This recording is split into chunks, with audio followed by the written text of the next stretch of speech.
வாழ்க வையகம், வாழ்க வளமுடன். அனைத்து உறவுகளுக்கும் இனிய வணக்கம். அனைவருக்கும் இனிய ஆங்கில புத்தாண்டு நல்வாழ்த்துக்கள். நிகழும் ஸ்ரீ மங்களகரமான குரோதி ஆண்டு மார்கழி மாதம் 17ஆம் தேதி புதன்கிழமை அன்று பிரதமை திதியில் உத்திராடம் நட்சத்திரத்தில் வியாகாதம் நாமயோகத்தில் பாலவம் கர்ணத்தில் அமிர்தயோகம் கூடிய நன்னாளில் இந்த ஜனவரி மாதம் பிறக்கிறது. பிறக்கப்போகும் இந்த புதிய வருடத்தின் முதல் மாதத்தில் உங்கள் வாழ்வில் வளமும் நலமும் செல்வ செழிப்பும் பெற்று வாழ்வில் உயரிய நிலையை அடைய எல்லாம் வல்ல எம்பெருமானை வேண்டி விரும்பி கேட்டுக்கொள்கிறேன். ஜனவரி மாதத்தின் கிரகங்களின் நிலை என்னவென்று பார்த்தால், ரிஷபத்தில் குரு பகவான் வக்ர நிலையில் உள்ளார். கடகராசியில் செவ்வாய் பகவானும் வக்ரத்தில் உள்ளார். கேது பகவான் கன்னிராசியிலும், கும்பராசியில் சுக்கிரன் சனியும், மீனராசியில் ராகு பகவானும் உள்ளனர். தனுசு ராசியில் சூரியன் புதன் இணைவு உள்ளது. இம்மாத கிரக பயிற்சி என எடுத்துக்கொண்டால், சூரிய பகவான் 14/1/2025 தனுசு ராசியில் இருந்து மகர ராசிக்கு பயிற்சியாகின்றார். 24/1/2025 புதன் பகவான் தனுசு ராசியில் இருந்து மகர ராசிக்கு பயிற்சியாகின்றார்.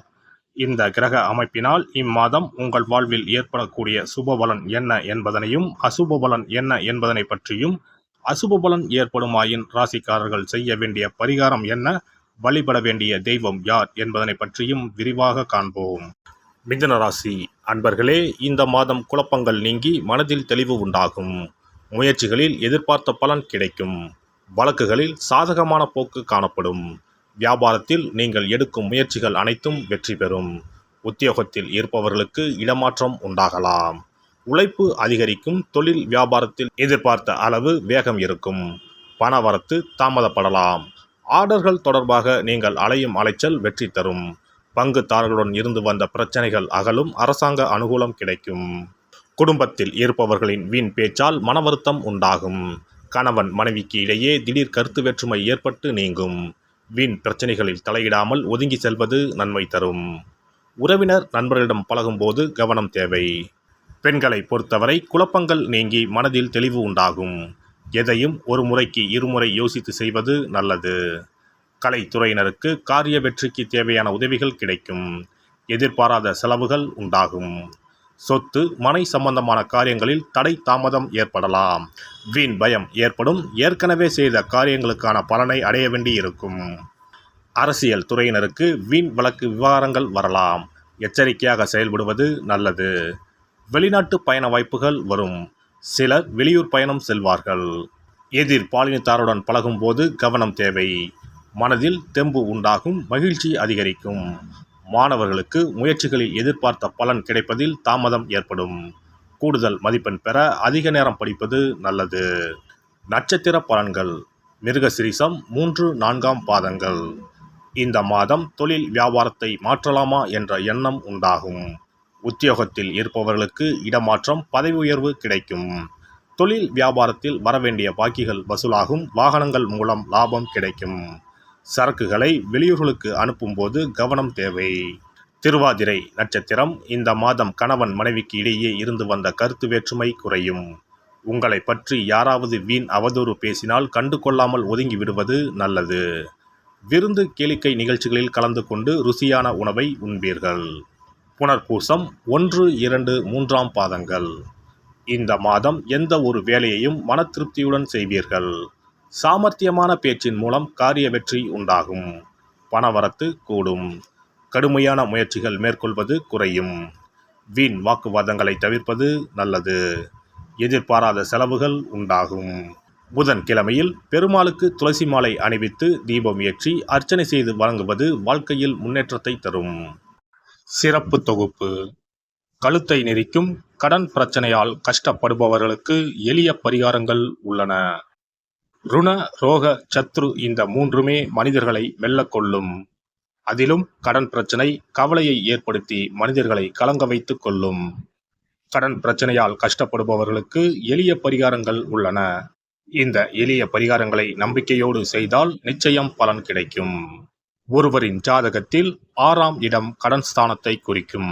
கடன் பிரச்சனையால் இன்றைக்கு பலரும் தற்கொலை செய்து கொள்கின்றனர். சக்கரத்தாழ்வார் அருள் இருந்தால் கண்டிப்பாக கடன் பிரச்சனைகள் நீங்கும். பெருமாள் கோவிலுக்கு சென்று சனி மற்றும் புதன்கிழமைகளில் சக்கரத்தாழ்வார் சன்னதியில் துளசி மாலை சாற்றி 12 முறை வலம் வர வேண்டும். ஒவ்வொரு முறை வலம் வரும் பொழுதும் கடன் தீர்வதற்கு மனமுருக நம்பிக்கையோடு வேண்டிக் கொள்ள வேண்டும்.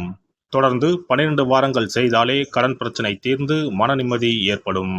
மேசராசியில் பிறந்தவர்கள் தயிரை கொண்டு இனிப்பு பலகாரம் செய்து ஒவ்வொரு வெள்ளிக்கிழமையும் மாலை வேளையில் பசுவுக்கு கொடுத்து வர கடன் பிரச்சனைகள் தீரும். விருச்சிக ராசியில் பிறந்தவர்கள் ஞாயிற்றுக்கிழமை அன்று லட்சுமி நரசிம்மருக்கு காய்ச்சிய பசும்பால் அல்லது பானகத்தை பிரசாதமாக வைக்க வேண்டும். 48 நாட்கள் இந்த பூஜையை செய்தால் கடன் தொல்லையில் இருந்து விடுபடலாம். ரிஷபராசியில் பிறந்தவர்கள் ஜவ்வரிசி கொண்டு இனிப்பு தயாரித்து அதை வெள்ளிக்கிழமையன்று பசுவிற்கு மாலை வேளையில் கொடுத்து வர கடன்கள் அடைந்து சுகம் பெறலாம். துலாம் ராசிக்காரர்கள் பசும்பாலை சுக்கிர ஓலையில் வில்வ மரத்திற்கு ஊற்றவும். 24 வெள்ளிக்கிழமை செய்திட நிச்சயமாக கடன் தீரும்.